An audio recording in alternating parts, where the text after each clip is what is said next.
खास गरिकन नेपालको अहिलेको संविधान संघीय लोकतान्त्रिक गणतन्त्रप्रति प्रमुख प्रतिपक्षी दलले राखेको प्रतिबद्धताको म मेरो पार्टी नेपाली कांग्रेसको तर्फबाट सराहना गर्न चाहन्छु। हामी सबै यो व्यवस्थाप्रति उत्तिकै प्रतिबद्ध छौँ। हामी सबै मिलेर ल्याएको यो संविधानलाई जोगाउन, यो संविधानको व्यवस्थालाई सुदृढ गर्न उत्तिकै प्रतिबद्ध छौँ भन्ने मेरो पार्टीको पोजिसन पनि यहाँ राख्न चाहन्छु।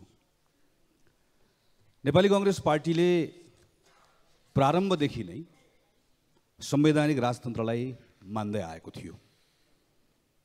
नेपाली कांग्रेस पार्टी अहिले संघीय लोकतान्त्रिक गणतन्त्रात्मक व्यवस्थाप्रति पूर्ण रूपमा प्रतिबद्ध छ। यो कुनै एउटा घटनाले मात्रै वा कुनै प्रतिक्रियाको आधारमा मात्रै नेपाली कांग्रेस पार्टी त्यहाँ पुगेको होइन। यसका निम्ति हामीले केही पछाडि फर्केर हेर्नुपर्ने हुन्छ।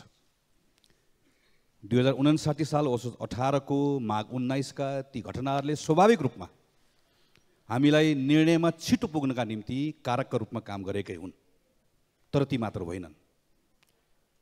46 सालको परिवर्तन पछाडिको संवैधानिक प्रबन्धभित्र बसेर काम गर्दै रहँदा नेपालको प्रजातन्त्रलाई विश्वव्यापी जुन मूल्य र मान्यताहरू छन् ती अधिकारहरूलाई प्रदान गर्ने सन्दर्भमा मात्र बुझियो भने नेपालको विशिष्ट समस्या सम्बोधन हुँदो रहेनछ।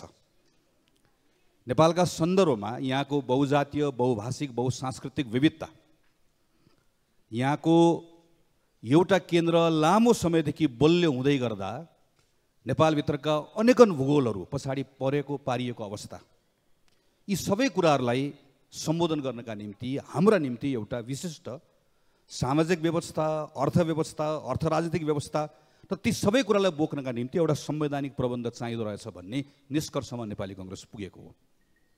कहिलेकाहीँ नेपाली कांग्रेस पार्टीको सन्दर्भमा छलफल हुँदै गर्दा संघीयताको बारेमा आएका टिप्पणीहरूलाई म बडो ध्यानपूर्वक सुन्छु र म साथीहरूलाई कहिलेकाहीँ सम्झाउने पनि गर्छु, मेरो आफ्नै पार्टीका साथीहरूलाई।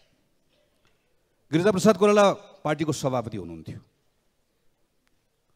र त्यो बेलामा 5 दलको संयुक्त कार्यक्रमहरू हुन्थ्यो।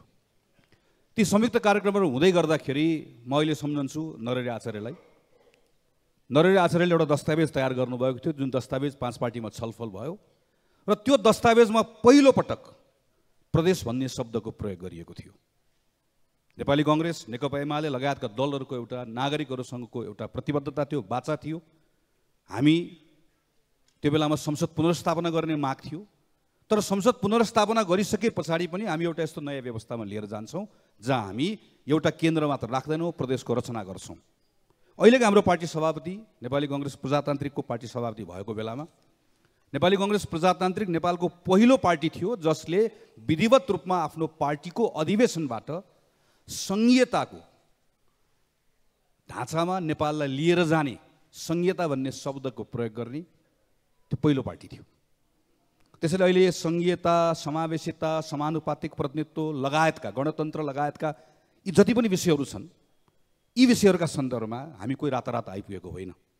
एउटा लामो अनुभवबाट हामीले गरेको अभ्यासका सीमितताहरूलाई बुझेर हामी सबै यो ठाउँमा आइपुगेका हौँ, यो संवैधानिक प्रबन्धमा आइपुगेका हौँ। त्यसैले मलाई के विश्वास छ भने यहाँभित्र रहेका, चाहे नेपाली कांग्रेस होस्, चाहे नेकपा एमाले होस्, चाहे माओवादी होस्, चाहे अरू दलहरू, म जुन दलले यो संविधानका बारेमा म छैन भन्ने आफ्नो अधिकार छ, म उसका बारेमा जिम्मा लिन सक्दिनँ, तर बाँकी रहेका हामी जो आन्दोलनमा रहेका सबै दलहरू यो व्यवस्थाप्रति उति नै प्रतिबद्ध छौँ भन्ने सन्दर्भमा कुनै अलबल छैन भन्ने ठान्दछु। तर भर्खरै गरेको टिप्पणीमा मेरा केही अब्जर्भेसन्सहरू छन्। जनता असन्तुष्ट छन्, त्यो असन्तुष्ट भएको जनताहरूमा आक्रोश छ। यो आक्रोशलाई नजरअन्दाज गर्नुहुन्न भन्ने कुरा यहाँ जुन भर्खर मान्यज्यूबाट आयो, म पनि त्यही कुरा मान्दछु। यहाँ केही पनि भएको छैन, केही पनि होइन, यो केही होइन, यो अहङ्कार कसैले पनि राख्नु हुँदैन। यसलाई बुझ्नुपर्छ, समयमा बुझ्नुपर्छ र सचेत रहनुपर्छ भन्ने म पनि ठान्दछु।